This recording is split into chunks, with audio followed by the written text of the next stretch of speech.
Alors, bonjour tout le monde. Donc aujourd'hui, on va voir l'abdomen, c'est ça? Oui, on va voir l'abdomen et on va commencer avec la vue globale. La vue globale qui va nous donner un résumé du chapitre qui parle de l'abdomen. Donc la première partie, c'est l'introduction. OK? Dans l'introduction, on s'attend à avoir un petit plan de la vue globale. Donc, l'abdomen est une cavité globalement cylindrique qui s'étend de la limite inférieure du thorax à la limite supérieure du pelvis et du membre inférieur. Déjà, la première chose qu'on a fait, on a situé l'abdomen. Donc, l'abdomen est compris entre quoi? Et c'est à ce moment-là que vous devez parler.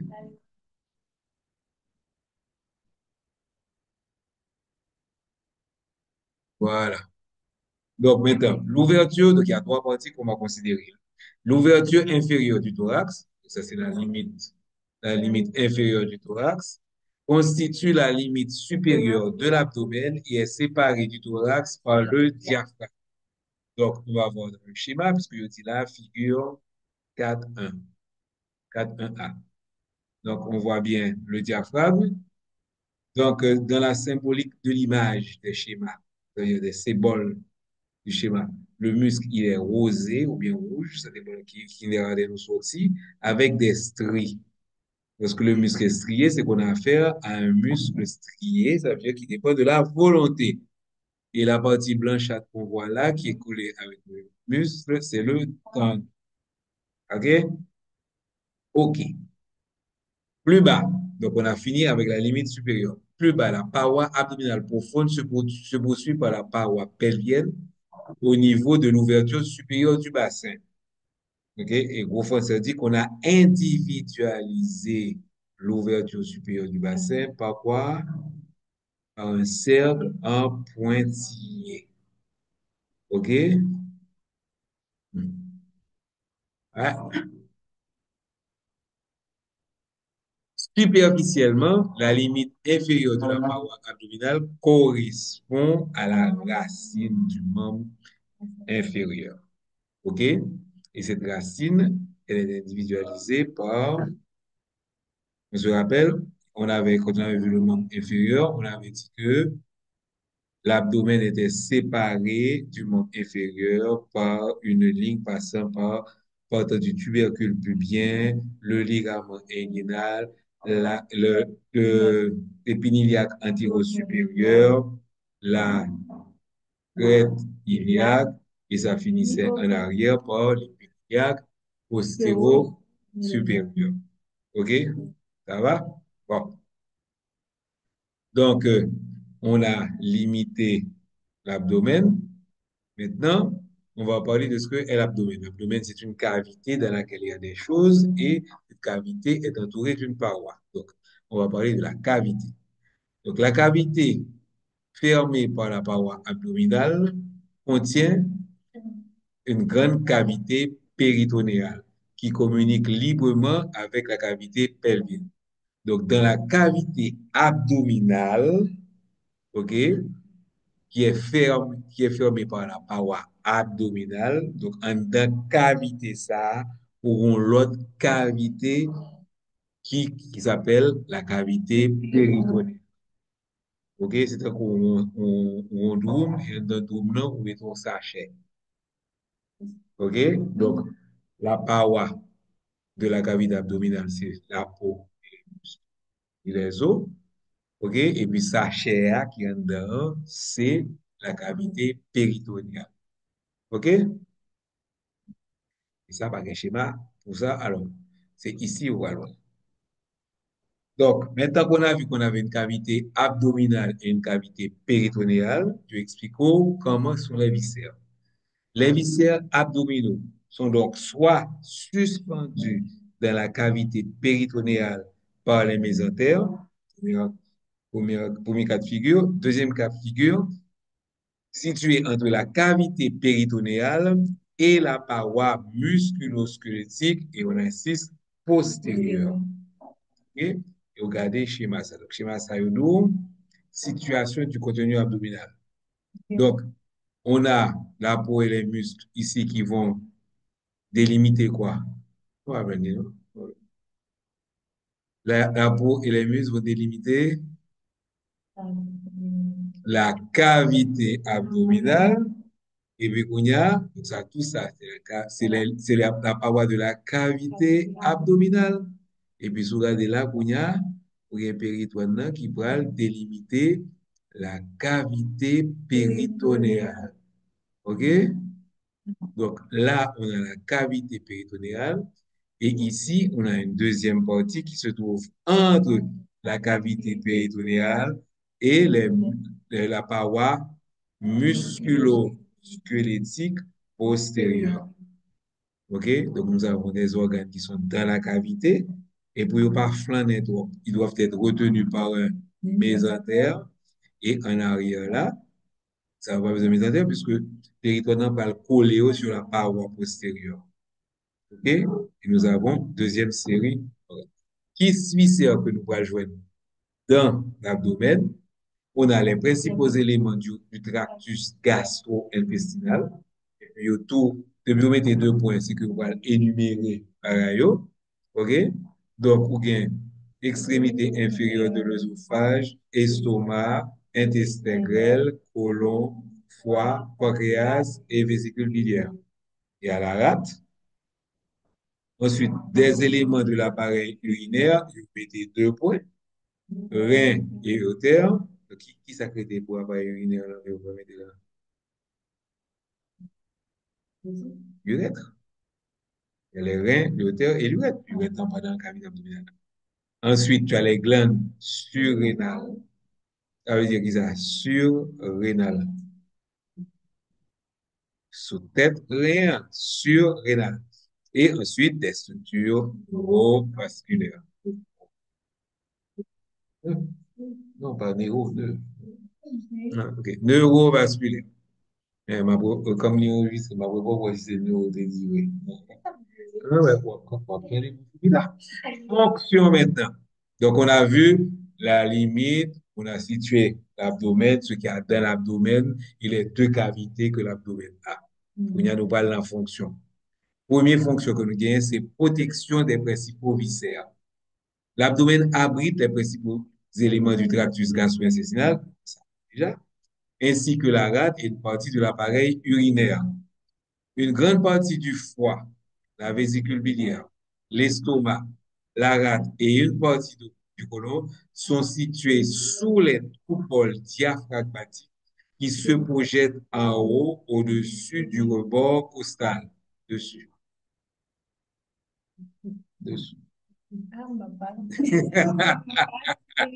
Ma disait ou non, je dis dessus. OK? Donc, ça veut dire qu'il y a une partie des viscères qui sont protégés par les côtes parce qu'ils se trouvent, OK, au niveau, ils se trouvent sous les pôles diaphragmatiques. OK? Donc, je te dis, c'est figure 4.2, c'est figure 4.2, 4.2, voilà. OK? Donc, on voit bien que une partie des viscères, le foie, une partie de l'estomac, la rate, une partie du côlon, comme yo en bas coupole diaphragmatique, ils sont protégés par les côtes. OK? Ça vous fait dire là. On va le bien comprendre. Ça nous fait là. Yeah? On a bien dit. Yeah. OK? Une grande partie du foie, la vésicule biliaire, l'estomac, la rate et une partie du côlon, ça se voit là, sont situés sous les coupoles diaphragmatiques qui se projettent en haut, au-dessus du rebord costal. Qui ça, rebord costal là? C'est partie ça. OK? Voici le rebord costal. Et toute partie ça, est bien au-dessus du rebord costal. OK? Fonction protection, c'est ça l'appelle la première. OK? Ensuite, on continue. Les autres viscères sont supportés est protégé essentiellement par la paroi musculaire de l'abdomen. Nous connaissons ça. Le suspect que nous parlons pour le ventre qui sont faits pour contracter, monsieur. OK? Pour pas sentir. Donc, ce sont les muscles qui vont protéger les autres viscères. Pour qui ça, nous pas gagner tout abdomen en bas côté, parce que le manger, abdomen a besoin dilater. Donc, pour le gain place, pour l'estomac, et plein tout bagage, ça fait qu'il faut bien qu'il y ait une partie de l'abdomen qui pas gon paroi rigide comme les côtes. OK? Mais bagage qui est bien important, le foie, la rate, l'estomac sont protégés par les côtes. OK? Donc, ça, c'était la première fonction qui était l'abdomen contient et protège les viscères abdominaux. Donc, première fonction, protection. Deuxième fonction, la respiration. OK? Et puis, notre schéma, l'abdomen participe à la respiration. OK? Un des rôles les plus importants de la paroi abdominale est de participer à la respiration. OK? Donc, elle, c'est pour qui? Ouais, mais, la paroi abdominale, elle se relâche durant l'inspiration, s'adaptant à l'expansion de la cavité thoracique et au déplacement vers le bas des viscères abdominaux pendant la contraction du diaphragme. OK? Donc, pendant l'inspiration, qu'est-ce qui se passe? On va contracter le diaphragme, qui fait que l'il va descendre. Et pour cela, OK, on va tout gonfler. Donc, on a deux façons pour respirer. On a la respiration abdominale et la respiration thoracique. La respiration thoracique est beaucoup plus utilisée par les filles parce que là, on fait ça, nous gonflez tétez-nous et vous mettez le regard des gens sur vos seins. Tandis que l'on gonfle votre non, il va rien grâce. Pas de gens gonfler. Voilà, c'est ce qu'on fait là. Oui. Donc, ça, on fait ça. Vous gonflez tétez-vous. Si c'était au premier en avant, ça commet mieux toujours. Hein? Les repas font tout bon. Hein? OK? Donc, ça, c'est l'inspiration. Donc, lors de l'inspiration, le diaphragme se contracte et descend et le ventre se dilate. Ça est là. OK? Elle se relâche, donc la paroi se relâche, s'adaptant à expansion de la cage thoracique, le volume cage thoracique a augmenté, ça veut dire expansion. Et au déplacement vers le bas, donc, puisque descend, tout viscère doit descendre, donc il faut le relâcher pour le bail viscère de place. OK? Pendant la contraction. Maintenant, durant l'expiration, elle se contracte afin d'assister l'élévation des coupoles diaphragmatiques, entraînant ainsi la réduction du. OK? Donc, voilà. Lorsque elle se contracte, OK, diaphragme monté, et à ce moment-là, diaphragme relâché. Ça peut être une relaxation du diaphragme. Et ouais, cage thoracique, la vie petit. Et ça permet d'expulser l'air qui se trouve dans les poumons. OK? Donc, ça, c'est un rôle dans la respiration. Des substances peuvent être expulsées des voies aériennes lors d'une expiration forcée, utilisant les muscles abdominaux comme lors de la toux et des éternuements. Donc, l'on va tousser, l'on va exténuer, OK? C'est la contraction brusque des muscles abdominaux qui est d'eau forcer les assortis violemment, comme lors de la toux et de l'éternuement. OK? Ça, c'était respiration. Deuxième fonction. Troisième fonction, variation dans la pression intra-abdominale. La contraction des muscles de la paroi abdominale peut accroître nettement la pression intra-abdominale. OK? Quand le diaphragme est en position fixe. Mais qui différencie bien? Là, on a Euh, Ici, on a la contraction de la paroi abdominale, mais le diaphragme est relâché. OK? Qu'est-ce qui se passe maintenant si on va contracter les muscles abdominaux et contracter le diaphragme? C'est ça qu'on va aller là.